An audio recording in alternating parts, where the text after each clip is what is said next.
اللہ الرحمن الرحیم والصلاة والسلام علی رسولہ الکریم وعلی آلہ وصحبہ اجمعین۔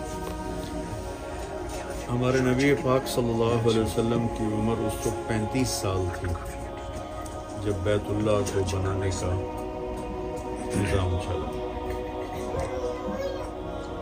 تو حجر اسود کو جب رکھنے کا موقع آیا، اس وقت تو یہ پورا پتھر تھا، تو 2-3 ٹکڑیاں پڑی ہیں۔ تو ہر قبیلے کے سردار کا دعویٰ یہ ہوگا کہ یہ پتھر میں رکھوں گا، اور 5 دن اس پہ جھگڑا چلتا رہا، اور 5ویں دن خطرہ پیدا ہو گیا کہ آپس میں تلواریں نکل آئیں گی، اتنی آپس میں سختی پیدا ہو۔ تو ابو امیہ ایک شخص تھا قبیلہ مخزوم کا، اس نے کہا بھائی ایسا کرو، صبح سارے بیٹھ جاؤ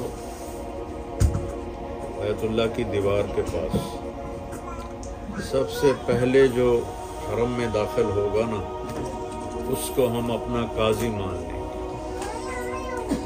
تو سب کو یہ تجویز پسند آ گئی کہ ہاں یہ ٹھیک ہے۔ تو اگلے دن یہ سارے بڑے سردار بیٹھے، تو سب سے پہلے ہمارے نبی داخل ہوئے، چلو بھائی صادق امین آ گئے، صادق امین آ گئے، صادق امین آ گئے، ہم راضی ہیں ان کے فیصلے پر، راضی ہیں۔ تو آپ نے کہا چادر لاؤ، چادر لائی، اس پر آپ نے پتھر رکھا، سارے سرداروں سے کہا چادر کو کونوں سے پکڑ کر اٹھاؤ۔ تو سارے سرداروں نے چادر پکڑ کے جب اس کے لیول پر پتھر آیا تو آپ نے اٹھا کے اس کو اس کے اندر رکھ دیا۔ یہ جنت کا پتھر ہے، یہ سفید رنگ کا تھا۔ اور جب طوفان نوح میں بیت اللہ ضائع ہو گیا تھا تو یہ پتھر فرشتوں نے یہ سامنے جو پہاڑ ہے جبل قبیس، اس میں اس کو فکس کر دیا۔ پھر ابراہیم علیہ السلام کو اللہ نے رہبری فرمائی کہ یہ وہ پتھر ہے، اس کو یہاں لگانا۔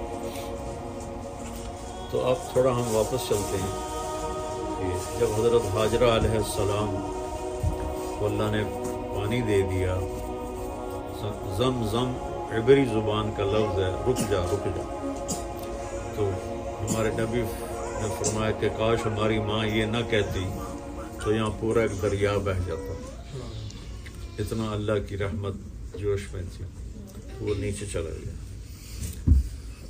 تو اب یہ راستہ چلتا نہیں تھا، ادھر کوئی آتا جاتا نہیں تھا۔ تو قبیلہ جرہم، یمن کا عرب قبیلہ، وہ کہیں دور سے گزر رہے تھے اور ان کو پانی کی طلب ہوئی، پانی ختم ہو گیا ان کا۔ تو ان کے سردار نے ان پہاڑوں پہ پرندوں کو اڑتے دیکھا۔ اس نے کہا میں یہاں کئی دفعہ گزرا ہوں، یہاں پرندے نہیں ہوتے، لگتا ہے یہاں پانی ہے جو پرندے اوپر اڑ رہے ہیں۔ تو انہوں نے ایک آدمی بھیجا، تو اس نے وہاں دیکھا کنواں نہیں، وہ چشمہ تھا۔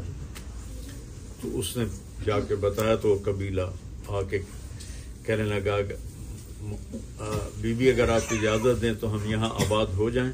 اب اللہ حضرت ہاجرہ کی آبادی کا سامان فرما رہے ہیں، کہنے لگے ہو جاؤ لیکن پانی میرا ہوگا، پانی پہ قبضہ میرا ہوگا۔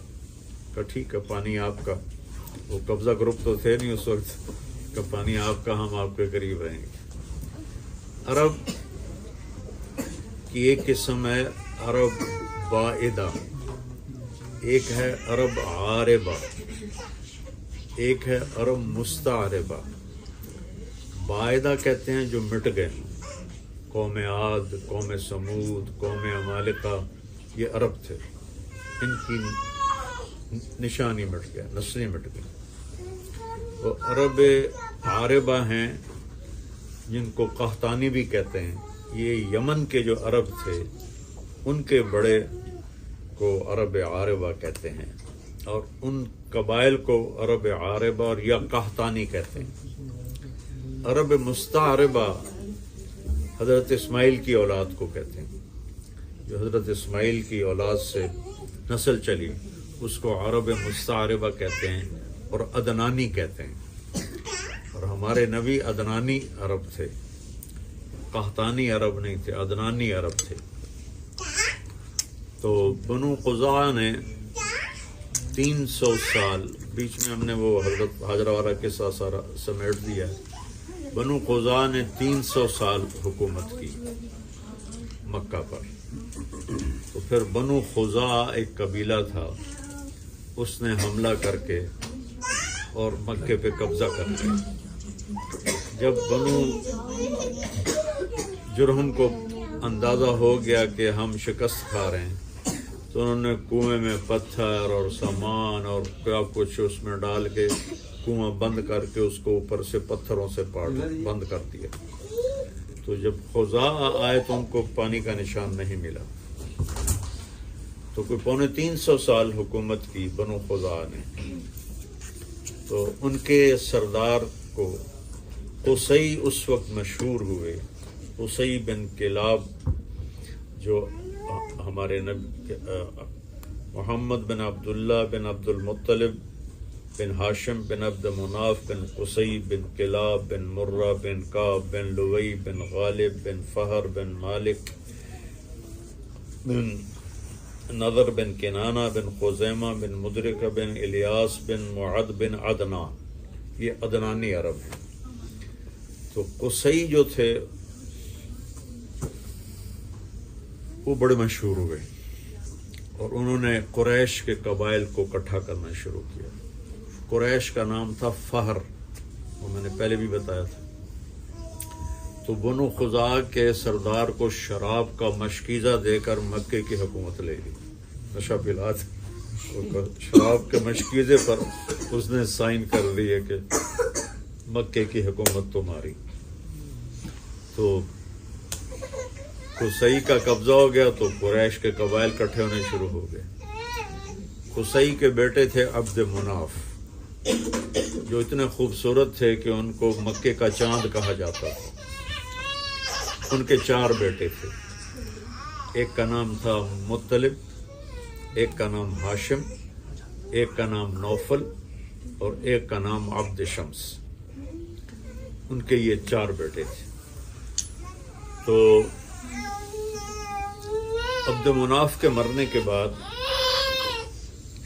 خاندان والوں نے، مطلب بڑے بیٹے تھے، ہاشم کو سردار بنایا۔ تو بہت ذہین تھے، بہت قابل تھے۔ یہ رحلۃ الشتاء والصیف، ایک سفر سردی کا ایک گرمی کا، انہوں نے جاری کیا اور ان یمن اور شام سے تجارتی تعلقات قائم کیے۔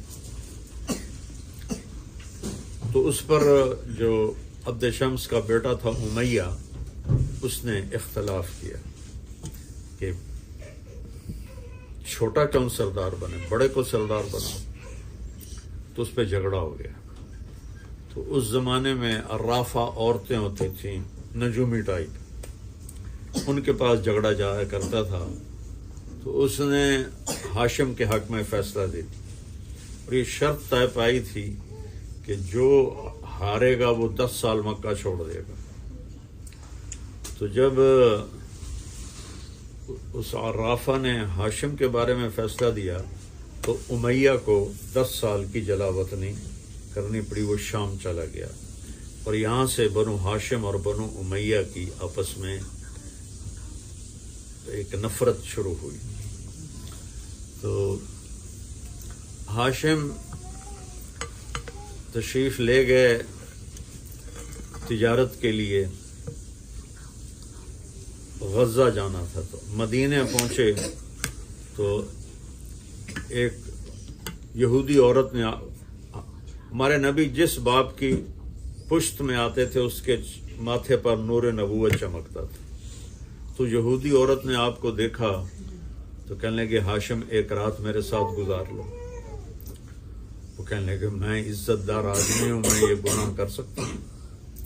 تو انہوں نے اگلے دن وہیں سلمہ، ایک بنو نجار کی عورت تھی، اس سے شادی کر لی۔ تو تیسرے چوتھے دن اب بازار سے گزرے تو وہی عورت آگے سے آ رہی تھی. تو ہاشم نے کہا تم مجھ سے گناہ کی دعوت دے رہی تھی، شادی کر لو. اس نے ایسے دیکھا اور کہا میں بھی شریف عورت ہوں، تیرے ماتھے پر نور نبوت تھا آخری نبی کا، میرے جی میں آئے میرے پیٹ میں آ جائے، پر وہ تو سلمہ کے قسمت میں تھا. تو یہاں سے تشریف لے گا غزہ جہاں آج کل جنگ ہو رہی، وہاں ان کا انتقال ہو گیا. تو ان کی قبر غزہ میں تھی، اب تو اس کا کوئی نشان نہیں ہوگا، لیکن ان کا انتقال 32 سال کی عمر میں ہوا غزہ میں. تو سلمہ سے ایک بیٹا پیدا ہوا، اس کے پیدائشی بال سفید تھے، تو اس نے اس کا نام رکھا شیبہ، سفید بالوں والا. اب مطلب جو بڑے بیٹے تھے وہ سردار بنے، لیکن ان کو پتہ نہیں تھا کہ ہاشم نے مدینے میں شادی کی اور اس سے کوئی بیٹا ہوا. ایک دن ایک مکے کا آدمی مدینے سے گزر رہا تھا تو باہر میدان میں لڑکے تیر اندازی کر رہے تھے. تو صرف ایک لڑکے کا نشانہ وہ ٹارگٹ پر پہنچتا تھا، وہ کہتا خذھا انا بن ہاشم، دیکھو میرا تیر اور میرا نشانہ، میں ہاشم کا بیٹا ہوں. اس کے کانوں میں بات پڑ گئی تو وہ مکے پہنچا اور مطلب سے کہنے لگا ہاشم کی کوئی اولاد مکے میں مدینے میں ہے؟ کہنے لگے مجھے تو نہیں پتا. کہنے لگا میں نے یہ سنا ایک بچے کو کہتے ہوئے. تو انہوں نے وہیں اپنی اونٹنی کو اٹھایا اور بھاگم بھاگ مدینہ پہنچے تو بالکل ہاشم کی تصویر تھے شیبہ. تو انہوں نے ان کی ماں سے جا کے درخواست کی کہ یہ بچہ ہماری نسل کا ہے، ہمیں دے دو. ماں نے انکار کر دیا کہ میرا بھی یہ کہ تو میں کیسے زندگی گزاروں. تو انہوں نے سلمہ کے بھائی سے بات کی کہ یہ آئندہ قریش کا سردار بنے گا، تو اپنی بہن کو سمجھاؤ، بہت بڑا نقصان ہو جائے گا اگر اس نے اس کو نہ دیا. پھر بھائی نے سمجھایا کہ یہ تو ہاشم کا بیٹا ہے، تو مکے کا سردار بنے گا. تو ماں نے اجازت دی تھی.